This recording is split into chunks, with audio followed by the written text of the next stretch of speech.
What's up BX, c'est Yacine sur BX1. Jeudi matin, on apprenait que des membres importants de l'ancienne direction d'Anderlecht sont poursuivis pour des irrégularités fiscales lors de la vente du RSCA en 2017, avec notamment des rétrocommissions. Alors, qu'est-ce que ça veut dire exactement? Qu'est-ce qu'une rétrocommission? C'est ce qu'on va voir. Générique.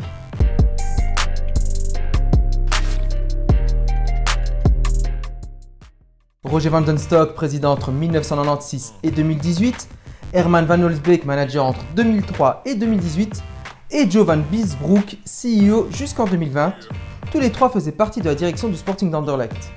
Et tous les trois sont inculpés pour faux et usage de faux, escroquerie et blanchiment. Ah gros, ils ont trop regardé Breaking Bad. En 2017, Mark Cook propose 75 millions d'euros pour acquérir 70% du Sporting. Ah fou, c'est plus cher que l'OM. McCourt avait racheté l'OM en 2016 pour 45 millions d'euros. Mais le CEO de l'époque, Joe van Biesbroek, l'appelle et lui annonce que pour 5 millions d'euros de plus, il serait l'acquéreur de ces 70%. Mark Cook s'exécute et débourse 80 millions d'euros. Mais cette vente n'aurait pas fait les affaires du célèbre agent de joueurs Christophe Henretet, à qui on aurait demandé de trouver un nouvel investisseur, alors qu'il avait failli faire signer un investisseur ouzbek. Le deal tombe à l'eau, et sa commission de 3 millions d'euros également. Mais il en aurait touché tout de même 1 million, et aurait récupéré le reste autrement. Et bien ce autrement pourrait faire l'objet de rétrocommissions, c'est-à-dire des commissions non déclarées fiscalement et qui sont payées par un club à un agent, soit en cash, soit dans un paradis fiscal. Alors cette histoire n'en est qu'à ses débuts et on sait encore peu de choses sur ce qui s'est réellement passé. Mais il faut savoir que Christophe Henretet a un passif aux yeux de la justice. Par exemple, en septembre 2019, il est interpellé à Monaco pour le transfert jugé frauduleux de Yuri Tillemans d'Anderlecht à l'ASM. Mais il sera libéré une dizaine de jours plus tard en payant sa caution de 250 000 boules. Ce qui lui est reproché, c'est qu'en 2017, Monaco souhaite recruter le milieu de terrain bruxellois, mandate pour cela son agent Christophe Henretet et lui propose 1,5 million d'euros de commission si le club de la Principauté paie une indemnité de transfert de moins de 25 millions d'euros. Dans le même temps, Anderlecht propose à Henretet 20% du montant du transfert s'il s'élève à plus de 18 millions d'euros. Finalement, Monaco paiera 26,2 millions d'euros.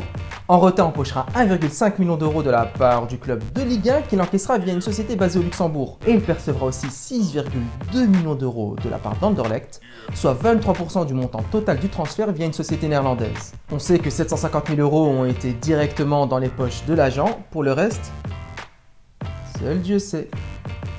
D'ailleurs, pour cette histoire, Herman van Olsbeek avait passé une nuit en cellule et il avait également été entendu pendant 16 heures avant d'être relâché. Voilà un exemple de rétrocommission. Il y a également les exemples de Chancel Mbemba et Aleksandar Mitrovic.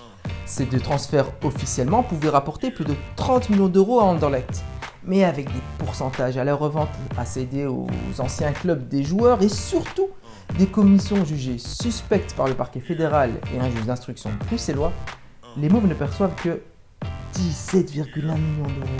Alors toutes ces enquêtes sont en cours, donc il est difficile d'en savoir plus. Mais selon certains spécialistes en droit du sport, la rétrocommission est une pratique assez courante. Mais il ne faut pas se faire attraper, forcément. C'est une pratique qui a surtout lieu au niveau des transferts de joueurs. Les plus grands clubs européens usent de cette pratique. Autre exemple, celui du meilleur joueur de tous les temps, Zinedine Zidane. Ça, tu devais le dire. C'est bon, on a compris que c'était ton joueur préféré. C'est comme ça, le meilleur joueur de tous les temps. Cuelga la pelota, ojo a Zidane. Gol, gol, gol, gol, gol, gol, gol, gol, gol, gol, gol. En 2001, le Real Madrid veut recruter Zidane pour 75 millions d'euros. Luciano Moggi est directeur de la Juventus de Turin, club auquel appartient Zidane. Pour que le deal se fasse, il aurait reçu 6,1 millions d'euros en petites coupures. Le deal a eu lieu à Lugano, parce que c'est dans cette petite ville suisse que les Italiens plaçaient leur argent. Un autre grand club a usé de rétrocommission pour réaliser des transferts. Il s'agit de l'Olympique de Marseille. Ah fou, n'en dis pas plus, tu vas nous foutre la honte. Entre 1997 et 1999, une quinzaine de personnes est soupçonnée d'avoir détourné 22 millions d'euros des caisses de l'OM via des commissions louches, de l'argent versé dans des paradis fiscaux à de présumés agents de joueurs, et des majorations de montants de transfert. Alors avec les différents appels qui font suite au procès, Robert Louis-Dreyfus, l'actionnaire majoritaire, écope finalement de 10 mois de prison avec sursis et de 200 000 € d'amende. Alors que Roland Courbis, l'entraîneur de l'époque, est condamné à purger une peine de 2 ans de prison ferme, mais passera environ 8 mois derrière les barreaux et recevra aussi une amende de 200 000 €. Est-ce que Van den Stock, Van Holsbeek, Van Biesbroek et Henretet notamment écoperont des peines s'ils venaient à être jugés puis condamnés? Difficile à dire pour le moment, tout est à prendre avec des pincettes. Prouver que des commissions frauduleuses ont été empochées, voire que de l'argent a été détourné ou blanchi, est compliqué. Alors pourquoi est-ce que certains clubs vont verser des rétrocommissions à certains agents?